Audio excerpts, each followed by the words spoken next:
अगारुल्ला साहब, जो स्टेटमेंट आपने वंदे मातरम को लेकर दी है, मैं उससे पूछना चाहता हूं कि सिवाय इसके कि आप एक आगा हैं, मुझे आप में कोई ऐसी चीज नजर नहीं आती जिसके कारण ये पब्लिक आपको लीडर माने या आपकी इज्जत करे। और वंदे मातरम के बारे में आप जानते क्या, जरा ये तो बताएं। आपको पता है कि वंदे मातरम के लिए कितने लोग फांसी चढ़ गए?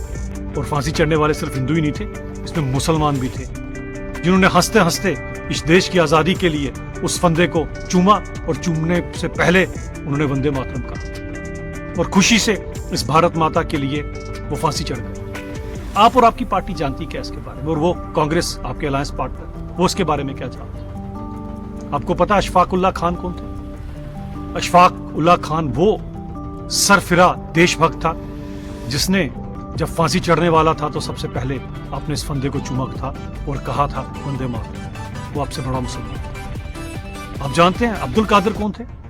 अब्दुल कादिर सुभाष चंद्र बोस की आर्मी में थे और उन्होंने भी जब फांसी चढ़े तो उससे पहले उन्होंने भी उस फंदे को चूम कर कहा वंदे मातरम। वो आपसे बड़ा मुसलमान। आप जानते हैं कि बिस्मिल अजीमाबादी कौन थे?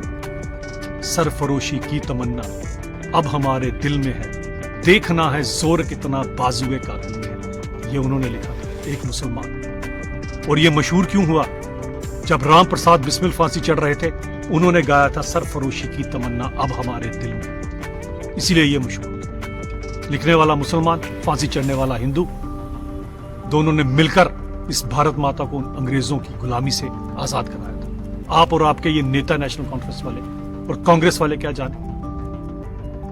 और आपको ये भी पता है कि आपकी इसी अलायंस पार्टनर के अंदर जो नेहरू जी थे, उन्होंने जिन्हा के कहने पर, जिन्हा की चिट्ठी के ऊपर इस वंदे मातरम से मैक्सिमम चीजें हटवा दी थी। सेटिंग देखी थी दोनों की क्या थी? दोनों बड़े परम मित्र थे। फिर लोगों को क्यों बेवकूफ बनाया था उन्होंने? क्यों टू नेशन थ्योरी को इंप्लीमेंट किया था? क्यों लाखों हिंदुओं और मुसलमानों की जान चली गई हिंदुस्तान पाकिस्तान बनाने में? क्यों वो ट्रेन जो कट कर आई थी अमृतसर, लाहौर से अमृतसर, जिसमें पूरी ट्रेन में एक भी इंसान जीवित नहीं बचा, चंद मासूम बच्चे थे जो अपनी माताओं के वक्फ स्थलों से स्तनपान करने की कोशिश करते थे, वो कटे हुए वक्फ स्थल।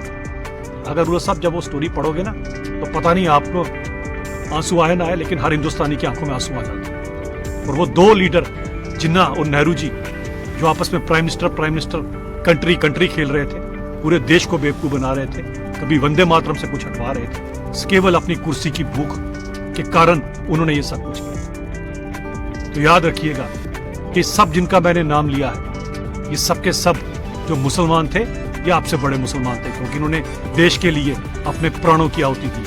इसलिए जब भी वंदे मातरम की बात करो, जरा हिस्ट्री को पढ़ लो। और दुख होता है कि आप मेंबर पार्लियामेंट हैं और मेरे जम्मू कश्मीर को रिप्रेजेंट करते।